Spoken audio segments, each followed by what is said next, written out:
panibagong kwento ng kwentong kababalaghan dito lang sa KLTV. Maraming salamat po. Loc Cemetery sa Romblon. Isang mahabang kwento ng kababalaghan. Ang puno sa loob ng sementeryo. Sa bayan ng Loc, sa lalawigan ng Romblon, may isang libingan na kinatatakutan hindi lamang ng mga lokal, kundi pati ng mga dayo.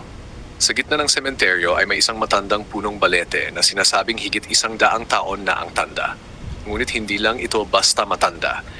Ito rin daw ang tirahan ng isang nilalang na hindi may paliwanag, isang maligno na matagal nang nananahan sa ilalim ng lupa. Kabanata 1, ang bagong bantay. Isang gabi ng Nobyembre, isang binatang taga-ibang bayan na si Rico ang pansamantalang tinanggap bilang taga-bantay sa sementeryo. Kailangan daw ng kanyang tiyuhin ng kapalit habang siya'y nagpapagaling sa sakit. Sagot ni Rico, walang problema po yon. Hindi naman ako takot sa multo. Ang alam ni Rico, madali lang ang trabaho. Bantayan lang ang sementeryo tuwing gabi. Siguraduhin walang magnanakaw ng nitso o ng bakal na krus. Ngunit hindi niya alam may mas mabigat na bantay na dapat sana'y gumagawa noon. Hindi para sa mga tao, kundi para sa mga nilalang sa dilim. Kabanata 2, ang unang gabi. Unang gabi pa lang ni Rico sa pagbabantay, nakaramdam na siya ng kakaiba. Tila may malamig na hangin na umiikot sa kanya kahit walang ihip ang hangin. Ang mga kandilang nakapatong sa mga nitso ay biglang namamatay kahit hindi naman ito naaabot ng hangin. Habang nakaupo siya sa harap ng lumang kapilya sa loob ng sementeryo, napansin niya ang baleteng puno sa gitna. Parang lumalaki, bulong niya sa sarili. Tumingin siya sa relo, 2:00 ng madaling araw. Bigla may narinig siyang halakak. Isang babaeng tumatawa pero tila galing sa ilalim ng lupa. Kabanata 3, ang pangitain. Kinabukasan, dinalaw siya ng matandang babae na naninirahan malapit sa sementeryo. Pinatawag ka nang bumalik sa gabing ito, may gumising ka. Nagsasalita po kayo ng palaisipan. Ano pong ibig ninyong sabihin? Tanong ni Rico. Hindi lahat ng patay ay tahimik. Ang punong yon, binantayan niya ng 3 salinlahi. Hindi dapat inaabala. Kung sino man ang magbantay, dapat may alam sa dasal. Alam mo ba ang orasyon? Umiling si Rico. Tumitig ang matanda sa kanya. Kaya pala. Kabanata 4, ang pagbalik. Sa kabila ng babala, bumalik pa rin si Rico kinagabihan. Pero nagbaon siya ng rosaryo at asin para raw proteksyon. 2:02 ng gabi, bumukas ang mga nitso, isa-isa, pero walang tunog, walang ulan, walang lindol. Sa ilalim ng puno ng balete, unti-unting lumilitaw ang isang nilalang. Mataas, mahaba ang buhok, walang mukha. Putik ang balat nito at may amoy na bulok na laman. Hindi ka taga rito, bulong ng nilalang. Nabigla si Rico, ngunit sa halip na tumakbo, isinalang niya ang asin sa harap ng nilalang at isinigaw ang dasal na tinuro ng kanyang lola. Open quote, San Miguel Arcangel, ipaglaban mo ako, close quote. Nagsisigaw ang nilalang, nanginig ang puno ng balete, umikot ang hangin sa loob ng sementeryo.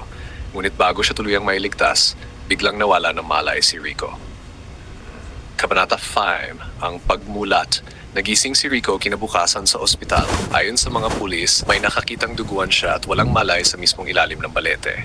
Ang kanyang likod ay may bakas na matatalim na kuko. Lumapit ang matandang babae at sinabi, buhay ka pa kasi hindi ka natakot. Pero huwag ka nang babalik doon. Ibinabalik ng punong yon ang mga kaluluwang hindi pa dapat matahimik. Si Rico, hindi na muling bumalik.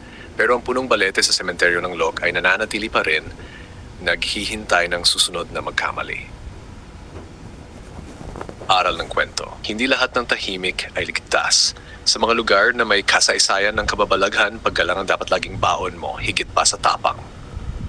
Makalipas ang halos 1 taon, akala ng lahat ay tuluyan ng nakalimutan ni Rico ang nangyari sa kanya sa sementeryo ng Loc. Ngunit gabi-gabi, ginugulo pa rin siya ng panaginip. Pari-pareho ang tema, ang puno ng balete, ang nilalang na walang mukha, at ang malamig na boses na paulit-ulit na sinasabi, open quote, hindi pa tapos ang sumpa. Close quote. Hindi na siya matahimik, hindi siya makatulog, hindi makakain, at palaging may nararamdaman siyang sumusunod sa kanya, kahit saan siya magpunta. Kabanata 2, ang mangkukulam. Desidido na si Rico na wakasan ang sumpa. Bumalik siya sa Loc at hinanap ang matandang babaeng unang nagbabala sa kanya noon. Ngunit imbes na makita ang matanda, isang batang babae ang nagpakita sa kanya sa tabing daan. Hinahanap mo si Lola Ditas, patay na po siya. Nang gabing inatake kayo ng nilalang sa balete, kinabukasan din siya binawian ng buhay. May alam ka ba kung anong klaseng nilalang yon? Tanong ni Rico. Hindi nila alam kung maligno, engkanto o demonyo. Pero may iisa lang tawag sa kanya. Open quote. Tagapagbantay ng hindi matahimik. Close quote. May natitira pa ba makakatulong sa akin? Tanong ni Rico. Ngumiti ang bata. May isa. Pero wag kang lalapit kung mahina ang loob mo. Siya ang pinakahuling albularyo at mangkukulam sa bayan namin. Kabanata 3, ang orasyon ng pagwawakas. Dinala ng bata si Rico sa isang tagong kubo sa gilid ng bundok. Doon niya nakilala si Ka Hermin, isang matandang lalaki na may mapupungay na mata at malalalim na hiwa sa palad. Hindi ito karaniwang mga gamot. Ito raw ang tagapag-ingat ng orasyon na pandigma sa mga espiritong mapang-api. Rico, binuksan mo ang lagusan ng mga kaluluwang itinapon sa ilalim ng puno. Ang puno ng balete sa Lok ay hindi basta puno. Isa itong selyo ng daan patungong ibang mundo, mundo ng mga ligaw na espiritu. Paano ko po maisasara ang lagusang iyon? Tanging ang panata ng sakripisyo ang makakagawa nun at isang tao lang ang pwedeng magsagawa, ikaw, dahil ikaw ang gumising sa kanila. Kabanata 8, ang pagsubok. Bago ang pagsasagawa ng panata, kailangan kunin ni Rico ang buto ng apoy, isang itim na bato na nagliliyab sa gabi. Ayon kay Ka Hermin, ito ay nilibing sa ilalim ng sementeryo mismo, sa mismong ugat ng punong balete. Sa tulong ng orasyon, bumalik si Rico sa sementeryo, dala ang asin, langis, at isang lumang krus na pilak. Ngunit pagdating niya roon, hindi nito kagaya ng dati. Wala na ang mga nitso, tila nilamon na ito ng lupa. Ang buong paligid ay maitim at may amoy na nabubulok na laman. At sa gitna ng lahat naroon ang puno, mas mataas, mas madilim, mas buhay. Kabanata 5, ang harapan. Lumabas muli ang nilalang, ngunit ngayong gabi, hindi na ito nag-iisa. Sa paligid ng balete, naglitawan ang mga anino ng mga kaluluwang ligaw. Lahat sila nakatitig kay Rico. Kailangan mo ng dugo upang isarang lagusan, pulong ng nilalang. Alay ng isa upang matahimik ang daan. Hindi na nagdalawang isip si Rico. Binaon niya ang krus sa kanyang palad, pinatakan ng dugo ang ugat ng puno at isinigaw ang orasyon. Open quote, sa ngalan ng liwanag ng anghel at ng mga kaluluwang, hindi na dapat bumalik, isinara ko ang daang ito. Close quote, nayanig ang sementeryo, umiyak ang langit, at isa-isang naglaho ang mga anino. Ang nilalang, sumigaw at nilamon ng apoy mula sa lupa. Ang puno, gumuho at naging alikabok. Kabanata 6, ang kapalit. Nakaligtas si Rico, ngunit hindi siya nakalabas ng sementeryo na siya pa rin. Ayon sa mga taga-baryo, nakita raw nila siyang lumabas ng libingan, pero tila tulala, hindi na umiimik. Sa tuwing tinatanong kung anong nangyari, isa lang ang sinasabi ni Rico. Open quote, naisara ko ang lagusan pero ako na ang bagong bantay.